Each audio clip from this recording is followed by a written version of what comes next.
व्यासाय भवनाशाय श्रीशाय गुणराशये हृद्याय शुद्धविद्याय मध्वाय च नमो नमः। नारायणाय परिपूर्णगुणार्णवाय विश्वोदयस्थितिलयो नीतिप्रदाय ज्ञानप्रदाय विबुधा सुरसौख्य दुःख सत्कारणाय वितताय नमो नमस्ते। ಶ್ರೀ ಗುರುಭ್ಯೋ ನಮಃ. ಹರಿ ಓಂ.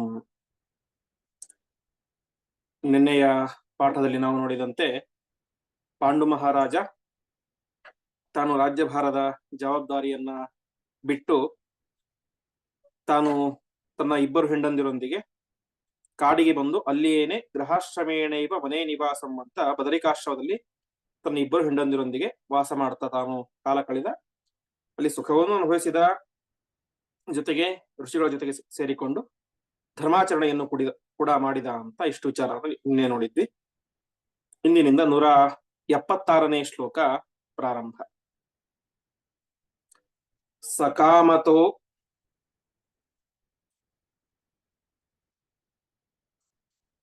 ಹರಿಣತ್ವಂ ಪ್ರಪನ್ನಂ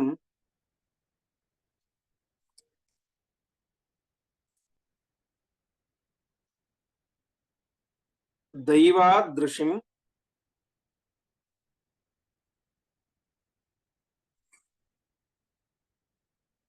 ಗ್ರಾಮ್ಯ ಕರ್ಮಾನುಶಕ್ತಂ.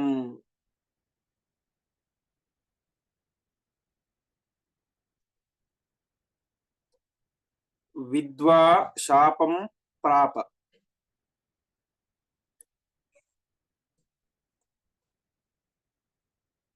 ತಸ್ಮಾತ್ ಸ್ತ್ರೀಯಾಯುಂಗ್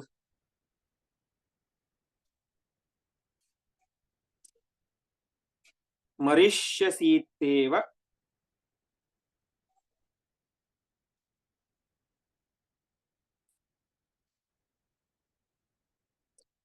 ಬಭೂವ ಚಾರ್ತಃ.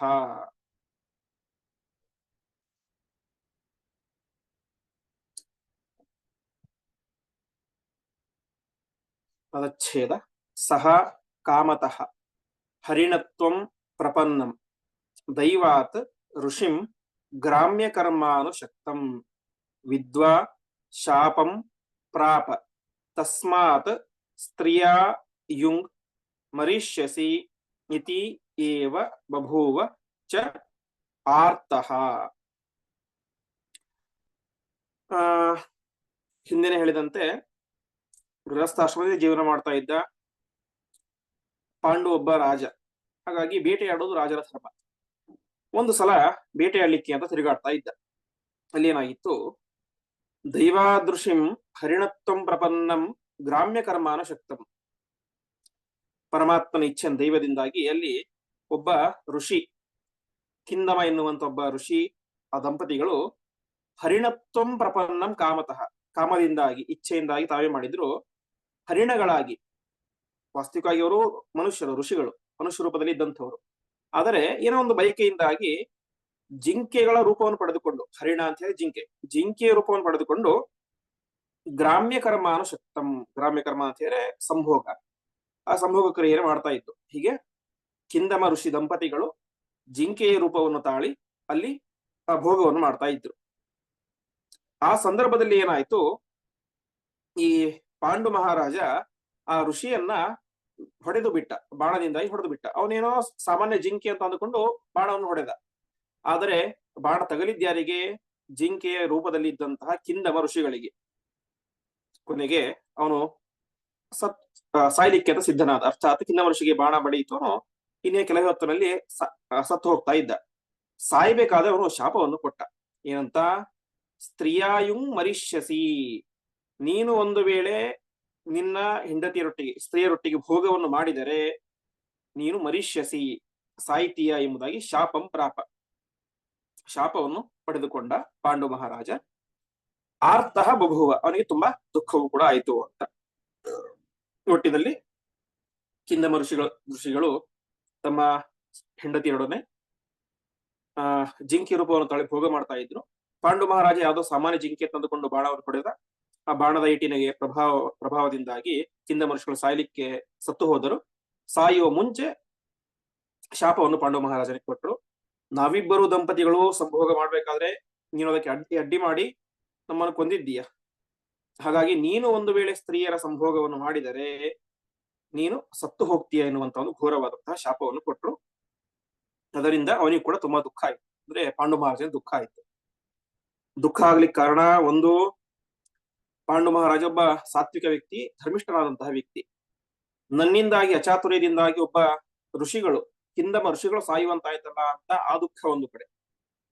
ಇನ್ನೊಂದು ಕಡೆ ಭೋಗ ಮಾಡ್ಲಿಕ್ಕೆ ಆಗೋದಿಲ್ಲಲ್ಲ ಅನ್ನುವಂತ ದುಃಖ ಒಂದು ಕಡೆ. ಇನ್ನೊಂದು ಕಡೆ ಸಂತಾನದ ಹೆದರಿಕೆ. ಇನ್ನು ಸಂತಾನ ಆಗಿಲ್ಲ, ಸಂತಾನ ಆಗದೆ ಹೋದ್ರೆ ನಾಳೆ ನನ್ನ ವಂಶದ ಕಥೆ ಏನು ಎನ್ನುವಂತಹ ಚಿಂತೆ.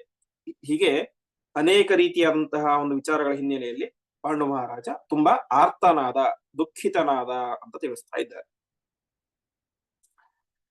ಮುಂದೆ ನ್ಯಸಿಷ್ಣುರುಕ್ತ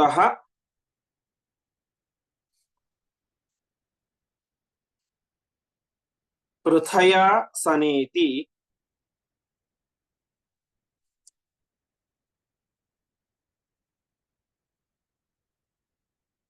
ಪ್ರಣಾಮ ಪೂರ್ವಂ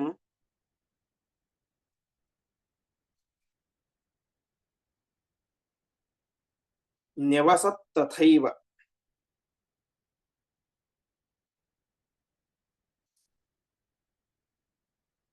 ತಾಭ್ಯಾಂ ಸಮೇತಃ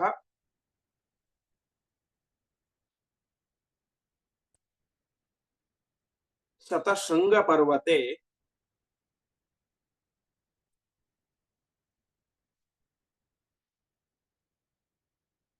ನಾರಾಯಣಸ್ಯಾಶ್ರಮ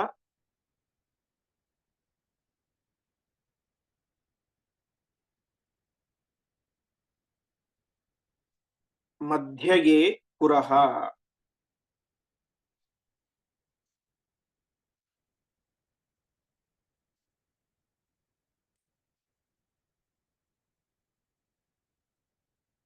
ಪದಚ್ಛೇದ. ನಿಸಿಷ್ಣು ಉಕ್ತಃ ಪೃಥಯ ಸಹ ನ ಇತಿ ಪ್ರಣಾಮಪೂರ್ವಂ ನ್ಯವಸತ್ ತಥಾ ಏವ ತಾಭ್ಯಾಂ ಸಮೇತಃ ಶತಶೃಂಗ ಪರ್ವತೆ ನಾರಾಯಣಸ್ಯ ಆಶ್ರಮ ಮಧ್ಯಗೆ ಪುರಃ. ಶಾಪ ಗೊತ್ತಾಯಿತು, ತುಂಬಾ ದುಃಖ ಆಯಿತು. ಕೊನೆಗೆ ತೀರ್ಮಾನ ಮಾಡಿದ, ಇನ್ನು ನಾನು ಗೃಹಸ್ಥನಾಗಿ ಹೆಂಡತಿಯರ ಜೊತೆಗೆ ಇದ್ದುಕೊಂಡು ಏನೂ ಪ್ರಯೋಜನ ಇಲ್ಲ. ಭೋಗ ಮಾಡಿದರೆ ಸತ್ತು ಹೋಗ್ತೇನೆ, ವ್ಯರ್ಥವಾಗಿ ಸಾಯುವುದಕ್ಕಿಂತ ಸನ್ಯಾಸಿಯಾಗಿ ಸಾಧನೆ ಮಾಡಿ ನನ್ನ ದೇಹತ್ಯಾಗ ಮಾಡ್ತೇನೆ ಸಿದ್ಧನಾದ. ಹಾಗಾಗಿ ನ್ಯಸಿಷ್ಣು ಅಂತ ನ್ಯಾಸ ಮಾಡ್ಬೇಕು, ಸನ್ಯಾಸ ಆಗ್ಬೇಕು ಅಂತ ಸಿದ್ಧನಾದ. ತಾನು ಸನ್ಯಾಸ ಸ್ವೀಕಾರ ಮಾಡ್ಬೇಕು ಅಂತ ಸಿದ್ಧನಾದ. ಆ ಸಂದರ್ಭದಲ್ಲಿ ಪೃಥಯಾಸ ನೇತಿ, ಪೃಥ ಅಂತ ಹೇಳಿ ಕುಂತಿ ಅವಳು ಹೇಳ್ತಾಳೆ ನ ಐತಿ, ಬೇಡ ಅಂತ ಹೇಳಿದಳು. ಬೇಡ ಅಂತ ಹೇಳಿ ಪ್ರಣಾಮ ಪೂರ್ವಂ ಅವನಿಗೆ ನಮಸ್ಕಾರ ಮಾಡಿ ಕೇಳ್ಕೊಳ್ತಾ ಇದ್ದಾಳೆ, ದಯವಿಟ್ಟು ನೀವು ಸನ್ಯಾಸವನ್ನು ಸ್ವೀಕಾರ ಮಾಡಬೇಡಿ, ನೀವೇನು ಚಿಂತೆ ಮಾಡಬೇಡಿ, ನಾವೆಲ್ಲರೂ ಕೂಡ ಚೆನ್ನಾಗಿ ಇರೋಣ, ನೀವು ಸಾಯುವಂತ ಪರಿಸ್ಥಿತಿಯನ್ನು ಕೂಡ ಬರೋದಿಲ್ಲ ಅಂತ ಕುಂತಿ ಹೇಳ್ತಾಳೆ. ಸರಿ ಅಂತ ಅವನೇನ್ ಮಾಡಿದ, ತಥೈವ ನೆವಸತ್, ತಥೈವ ಅಂದ್ರೆ ಅದೇ ರೀತಿಯಾಗಿ ನೆವಸತ್ ವಾಸ ಮಾಡಿದ. ಅರ್ಥಾತ್ ಮುಂಚೆ ಯಾವ ರೀತಿಯಾಗಿ ಇಬ್ಬರೊಟ್ಟಿಗೆ ವಾಸ ಮಾಡಿದನು ಅದೇ ರೀತಿ ವಾಸವನ್ನು ಮಾಡಿದ. ಭೋಗಾದಿಗಳನ್ನು ಯಾವುದೂ ಕೂಡ ಮಾಡಲಿಲ್ಲ, ಯಾಕೆಂದ್ರೆ ಶಾಪ ಇತ್ತು, ಭೋಗ ಮಾಡಿದರೆ ಸಾಹಿತ್ಯ ಅಂತ. ಹೀಗೆ ಸನ್ಯಾಸಿ ಆಗಬೇಕಂತಹ ಬಯಸಿದಂತಹ ಪಾಂಡು ಮಹಾರಾಜ ಕುಂತಿದೇವಿಯ ಪ್ರಾರ್ಥನೆಯಂತೆ ಅದನ್ನು ಬಿಟ್ಟು ಮತ್ತೆ ಪುನಃ ಮಾಮೂಲಿ ಗೃಹಸ್ಥನಾಗಿ ಇದ್ದ. ಎಲ್ಲಿ ವಾಸ ಮಾಡಿದ? ತಾಭ್ಯಾಂ ಸಮೇತಃ, ತಾಭ್ಯಾಂ ಮತ್ತೆ ದ್ವಿವಚನ, ಅವರಿಬ್ಬರೊಂದಿಗೆ, ಕುಂತಿ ಮತ್ತು ಬಾದ್ರಿಯರೊಂದಿಗೆ ಸೇರಿಕೊಂಡಂತಹ ಪಾಂಡು ಮಹಾರಾಜ ನಾರಾಯಣಸ್ಯಾಶ್ರಮ ಮಧ್ಯಗೆ ಪುರಃ. ನಾರಾಯಣಾಶ್ರಮ ಅರ್ಥಾತ್ ಬದರೀಕ್ಷೇತ್ರ, ನರನಾರಾಯಣಾಶ್ರಮ ಅಂತ ಏನಿದೆ, ಆ ನರನಾರಾಯಣಾಶ್ರಮದ ಮಧ್ಯಗೆ ಪುರಃ, ಮಧ್ಯದ ಮುಂಭಾಗದಲ್ಲಿ ಅಂತ ಹೇಳ್ತಾರೆ. ಅಲ್ಲಿ ಇರುವಂತಹ ಶತಶೃಂಗ ಪರ್ವತ, ಶತಶೃಂಗ ಅಂತ ಒಂದು ಪರ್ವತ. ಶತಶೃಂಗ ಅಂತ ಹೇಳಿದ್ರೆ ಅನೇಕ ರೀತಿಯಾದಂತಹ ಶಿಖರಗಳು ಅಲ್ಲಿದ್ದಾವೆ. ಶೃಂಗ ಅಂತ ಹೇಳಿದ್ರೆ ಶಿಖರ, ಶತ ಅಂತ ಹೇಳಿದ್ರೆ 100, ಬರೀ 100 ಅಂತ ಅರ್ಥ ಅಲ್ಲ, ಅನೇಕ ಅಂತ. ಅಂತಹ ಶತಶೃಂಗ ಪರ್ವತದಲ್ಲಿ ನಾರಾಯಣಾಶ್ರಮದ ಸನಿಹದಲ್ಲಿ ಆ ಪಾಂಡು ಮಹಾರಾಜ ವಾಸ ಮಾಡಿದ. ಹೀಗೆ ಆ ಪಾಂಡು ಮಹಾರಾಜ ವಾಸ ಮಾಡಿದಂತಹ ಸ್ಥಳವೇನೆ ಇವತ್ತು ನಾವು ಬದರಿ ಕ್ಷೇತ್ರದ ಹತ್ತಿರ ಕಾಣುವಂತಹ ಪಾಂಡುಕೇಶ್ವರ ಅಂತ. ಬದರಿ ಕ್ಷೇತ್ರಕ್ಕೆ ಸ್ವಲ್ಪ ಮುಂಚೆ ಬರುತ್ತೆ. ಬದರಿ ಕ್ಷೇತ್ರದಲ್ಲಿ ನಮ್ಗೆಲ್ಲ ಗೊತ್ತೇ ಇದೆ, 6 ವರ್ಷಗಳ ಕಾಲ, 6 ತಿಂಗಳುಗಳ ಕಾಲ ಹಿಮಪಾತ ಆಗುತ್ತೆ. ಇನ್ನು 6 ತಿಂಗಳು ಸಹಜವಾಗಿ ಇರುತ್ತೆ. ಆ 6 ತಿಂಗಳಲ್ಲಿ ಹಿಮಪಾತ ಆದಾಗ ಅಲ್ಲಿ ವಾಸವಾಗಿರುವಂತ ಜನರೆಲ್ಲರೂ ಕೂಡ ಬಂದು ವಾಸ ಮಾಡುವುದು ಪಾಂಡುಕೇಶ್ವರದಲ್ಲಿ. ಯಾಕೆಂತ ಹೇಳಿದ್ರೆ ಅಲ್ಲಿ ಹಿಮಪಾತ ಆಗ್ತಾ ಇರುತ್ತೆ, ವಾಸ ಮಾಡ್ಲಿಕ್ಕೆ ಯೋಗ್ಯ ಸ್ಥಳ ಅಲ್ಲ. ಪಾಂಡುಕೇಶ್ವರ ಅಂತ ಅಲ್ಲಿ ಪ್ರಸಿದ್ಧವಾದಂತಹ ಸ್ಥಳ. ಆ ಸ್ಥಳದಲ್ಲಿನೇ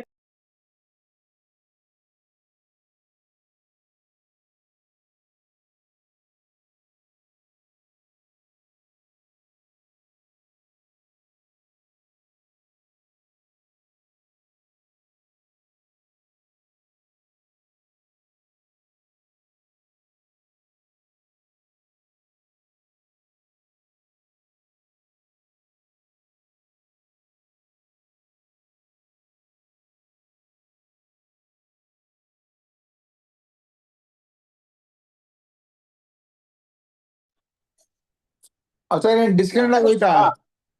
ಇಲ್ಲ ಇಲ್ಲ ಬಂದೆ. ಹೀಗೆ ಅಲ್ಲಿ ಪಾಂಡು ಮಹಾರಾಜ ವಾಸ ಮಾಡಿದಂತ ಸ್ಥಳ ಬೇರೆ, ಪಾಂಡುಕೇಶ್ವರ ಅಂತ ಇವತ್ತು ನಮಗೆ ಪ್ರಸಿದ್ಧವಾಗಿ ಆ ಸ್ಥಳ ಕಾಣಿಸುತ್ತೆ. ಆ ಸ್ಥಳದಲ್ಲಿಯೇ ಪಾಂಡು ಮಹಾರಾಜ ವಾಸ ಮಾಡಿದ ಅಂತ ತಿಳಿಸ್ತಾ ಇದ್ದಾರೆ. ಮುಂದಿನ ಶ್ಲೋಕ. ತಪೋ ನಿತಾಂತಂ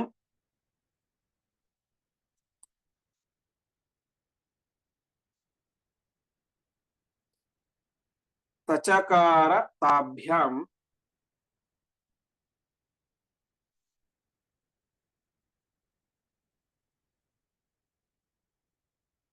ಸಮನ್ವಿತಃ ಕೃಷ್ಣ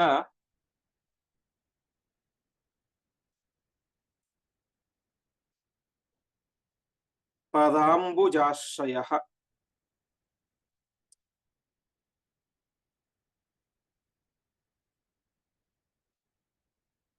ತತ್ಸಂಗಪೂತ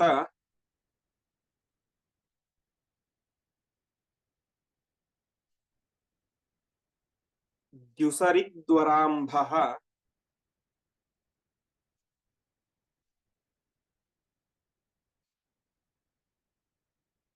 ಸದಾವಗಾಹಾತಿ.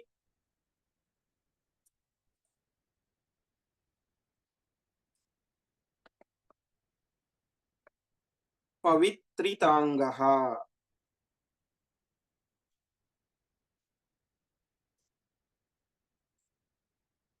ಪದಚ್ಛೇದ.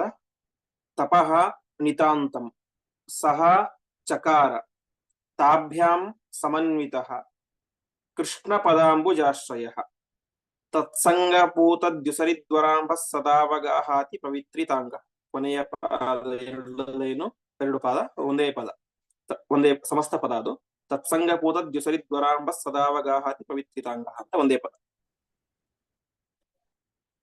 ಅಲ್ಲಿ ಅವನ ಕಾರ್ಯ ಏನಿತ್ತು ಅಂತ ಹೇಳ್ತಾ ಇದ್ದಾರೆ. ತಾಭ್ಯಾಂ ಸಮನ್ವಿತಃ, ಅವರಿಬ್ಬರೊಂದಿಗೆ ಸೇರಿಕೊಂಡು, ಅರ್ಥಾತ್ ಮಾದ್ರಿ ಮತ್ತು ಕುಂತಿಯರೊಟ್ಟಿಗೆ ಸೇರಿಕೊಂಡಂತಹ ಆ ಪಾಂಡು ಮಹಾರಾಜ ಕೃಷ್ಣ ಪದಾಂಬುಜಾಶ್ರಯ, ನಿರಂತರವಾಗಿ ಪರಮಾತ್ಮನ ಪಾದಕಮಲಗಳನ್ನ ಸೇವಿಸ್ತಾ ಇದ್ದ, ಚಿಂತನೆ ಮಾಡ್ತಾ ಇದ್ದ. ತಪೋ ನಿತಾಂತಂ ಚಕಾರ, ನಿರಂತರವಾಗಿ ತಪಸ್ಸನ್ನ ಮಾಡಿದ. ಅಷ್ಟು ಮಾತ್ರ ಅಲ್ಲ, ಪ್ರತಿನಿತ್ಯ ಆ ದೇವ ನದಿಯಾದಂತಹ ಅಲಕನಂದೆಯಲ್ಲಿ ಸ್ನಾನ ಮಾಡ್ತಾ ಇದ್ದ ಅಂತ ಹೇಳ್ತಾ ಇದ್ದಾರೆ. ಹೇಗೆ? ತತ್ಸಂಗ ಪೂತ ದ್ಯುಸರಿದ್ವರಾಂಬ. ತತ್ಸಂಗ, ತತ್ ಅಂತ ಹೇಳಿದ್ರೆ ಕೃಷ್ಣ ಅಂದ್ರೆ ಪರಮಾತ್ಮನ ಪಾದ. ತತ್ಸಂಗ ಪೂತ, ಪರಮಾತ್ಮನ ಪಾದದಿಂದಾಗಿ ಪೂತ, ಪೂತ ಅಂತ ಹೇಳಿದ್ರೆ ಪವಿತ್ರ ಅಂತ. ಪರಮಾತ್ಮನ ಪಾದದಿಂದಾಗಿ ಪವಿತ್ರವಾದದ್ಯಾವುದು? ದ್ಯು ಸರಿತ್. ದ್ಯು ಅಂತ ಹೇಳಿದ್ರೆ ದೇವತೆಗಳು, ಸರಿತ್ ಅಂತ ಹೇಳಿದ್ರೆ ನದಿ, ದೇವ ನದಿ ಅರ್ಥಾತ್ ಅಲಕನಂದೆ, ಗಂಗೆ. ಆ ಪರಮಾತ್ಮನ ಪಾದದಿಂದಾಗಿ ಅತ್ಯಂತ ಪವಿತ್ರವಾದಂತಹ ದ್ಯುಸರಿತ್ತಾದಂತಹ ದೇವ ನದಿಯಾದಂತಹ ಗಂಗೆಯ ವರಾಂಭ, ವರ ಅಂದ್ರೆ ಶ್ರೇಷ್ಠವಾದಂತಹ, ಅಂಬ, ಅಂಬ ಅಂತ ಹೇಳಿದ್ರೆ ನೀರು. ಹೀಗೆ ಆ ಅಲಕನಂದೆಯ ಉತ್ತಮವಾದಂತಹ ನೀರಿನಲ್ಲಿ ಸದಾ ಅವಗಾಹ, ನಿರಂತರವಾಗಿ ಅವಗಾಹ ಸ್ನಾನ ಮಾಡ್ತಾ ಇದ್ದ. ನಾವು ಮಧ್ವಜದಲ್ಲಿ ಕೇಳ್ತೇವೆ, ಆಚಾರ್ಯರ ಒಂದು ಚಿತ್ರಣವನ್ನು ಕೊಡ್ಬೇಕಾದ್ರೆ ಆಚಾರ್ಯ ಬದರಿ ಕ್ಷೇತ್ರಕ್ಕೆ ಹೋದಾಗ ಯಾವ ರೀತಿ ಮಾಡ್ತಾ ಇದ್ರು. ಮಜ್ಜನಂ ಮೆಧಿತ ಶೀತಲ ಗಂಗಾ ವಾರಿ ನಿತ್ಯಂ ಅರುಣೋದಯ ಕಾಲೇ ಯತ್ ಸ್ಪೃಶಂತಿ ನನರಾಹ ಹಿಮಭೀತಾಹ ಅಂಶ ಏವ ಪಶ್ಯತಾಮಧಿಪಸ್ಯ ಅಂತ. ವಿಶೇಷವಾಗಿ ಸನ್ಯಾಸಿಗಳು ಅಂತ ಹೇಳಿದ್ರೆ ಅರುಣೋದಯ ಕಾಲದಲ್ಲಿ ಅವಗಾಹನ ಸ್ನಾನವನ್ನು ಪ್ರತಿನಿತ್ಯ ಮಾಡಬೇಕು ಅಂತ ಹೇಳ್ತಾರೆ. ಯತೀನಾಂ ಸ್ನಾನ ಕಾಲೋಯ ಮತ್ತು ನಾವು ಹಿಂದೆ ಕೃಷ್ಣಾರ್ಥ ಮಹಾರಣದವನ್ನು ನೋಡಿದ್ದೇವೆ. ಮಧ್ವಾಚಾರ್ಯರು ಉಡುಪಿಯಲ್ಲಿದ್ದಾಗ, ಪಾಜಕದಲ್ಲಿದ್ದಾಗ ಅರುಣೋದಯ ಕಾಲದಲ್ಲಿ ಸ್ನಾನ ಮಾಡೋದು ಸರಿ, ಅಷ್ಟೇನು ಚಳಿ ಇರೋದಿಲ್ಲ ಈ ಪ್ರದೇಶದಲ್ಲಿ. ಆದರೆ ಬದರಿ ಕ್ಷೇತ್ರ ಅತ್ಯಂತ ಚಳಿ ಇರುವಂತಹ ಕ್ಷೇತ್ರ. ಅಂತಹ ಅತ್ಯಂತ ಚಳಿ ಇರುವಂತಹ ಪ್ರದೇಶದಲ್ಲಿ ಆ 3:30 ಸಂದರ್ಭದಲ್ಲಿ ಅರುಣೋದಯ ಕಾಲದಲ್ಲಿ ಆಚಾರ್ಯರು ಅಲಕನಂದೆಯಲ್ಲಿ ಅವಗಾಹನ ಸ್ನಾನ ಮಾಡ್ತಾ ಇದ್ರು ಅಂತ ಹೇಳ್ತಾರೆ.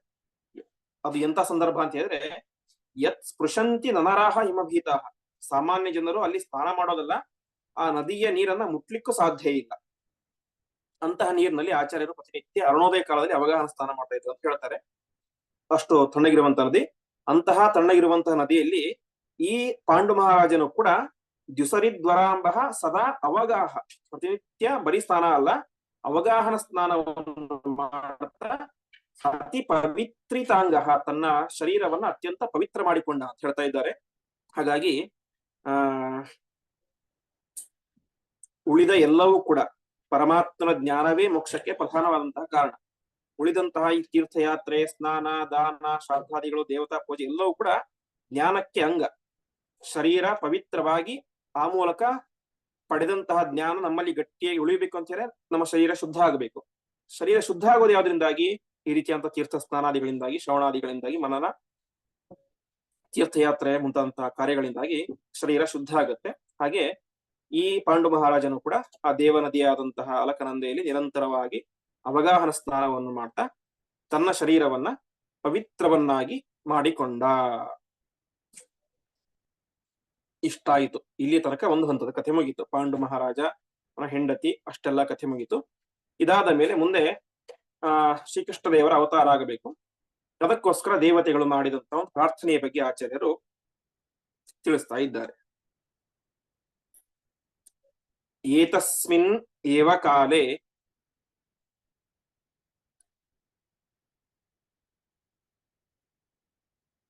ಕಮಲಭವ ಶಿವಾಗ್ರೇಸರಾಹ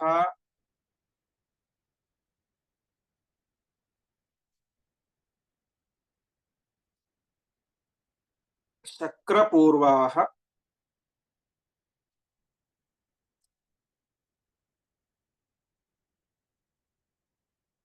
ಭೂಮ್ಯಾ ಪಾಪಾತ್ಮದೈತ್ಯೈಃ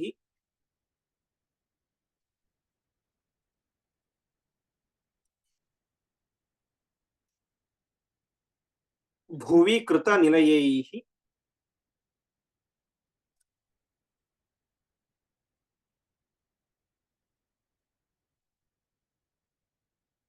ಆಕ್ರಮಂ ಚಾಸಹಂತ್ಯ.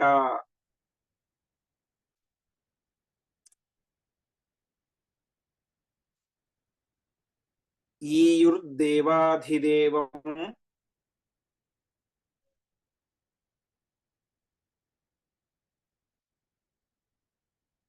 ಶರಣಮಜಗುರುಂ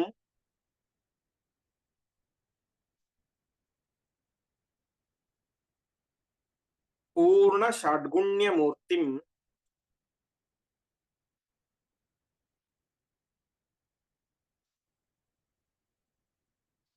ಕ್ಷೀರಾಬ್ಧೌ ನಾಗಭೋಗೆ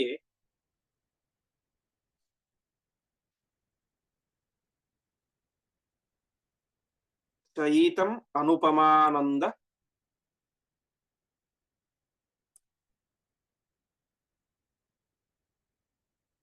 ಸಂದೋಹ ದೇಹಂ.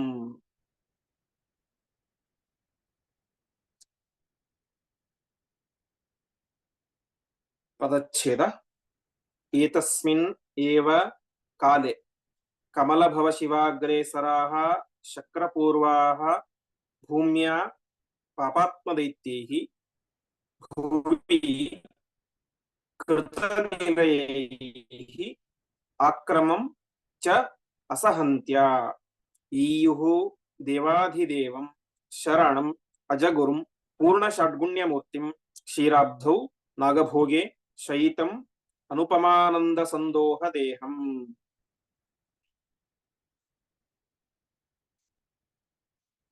ಏತಸ್ಮಿನ್ ಏವ ಕಾಲೆ, ಇದೇ ಟೈಮಲ್ಲಿ, ಅರ್ಥಾತ್ ಯಾವಾಗ ಪಾಂಡು ಮಹಾರಾಜ ಅಲ್ಲಿ ಋಷಿಗಳ ಶಾಪಕ್ಕೆ ಒಳಗಾಗಿ ಅಲ್ಲಿ ಮುಂದೆ ವಾಸ ಮಾಡ್ಲಿಕ್ಕೆ ಶುರು ಮಾಡಿದ ಪಾಂಡುಕೇಶ್ವರದಲ್ಲಿ, ಇದೇ ಸಂದರ್ಭದಲ್ಲಿ ಸರಿಯಾಗಿ ಕಮಲಭವ ಶಿವಾಗ್ರೇಸರಾಹ ಶಕ್ರಪೂರ್ವಾಹ, ಕಮಲಭವ, ಕಮಲದಲ್ಲಿ ಹುಟ್ಟಿದಂತಹ ಬ್ರಹ್ಮದೇವರು, ರುದ್ರದೇವರು, ಶಕ್ರಪೂರ್ವಾಹ, ಇಂದ್ರನೇ ಮೊದಲಾದಂತಹ ಎಲ್ಲ ದೇವಾನು ದೇವತೆಗಳು ಕೂಡ ಏನ್ ಮಾಡಿದ್ರು, ಭೂಮ್ಯ ಸಹ ಭೂದೇವಿಯೊಂದಿಗೆ ಕೂಡಿಕೊಂಡು, ಭೂದೇವಿಯಿಂದ ಜೊತೆಗೆ ಅರ್ಥಾತ್ ಬ್ರಹ್ಮರುದ್ರಾದಿ ದೇವಾನು ದೇವತೆಗಳು, ಇಂದ್ರಾದಿ ದೇವತೆಗಳು ಎಲ್ಲರೂ ಕೂಡ ಸೇರಿಕೊಂಡು ಭೂದೇವಿ ಜೊತೆಗೆ ಪರಮಾತ್ಮ ಹತ್ರ ಬಂದ್ರು.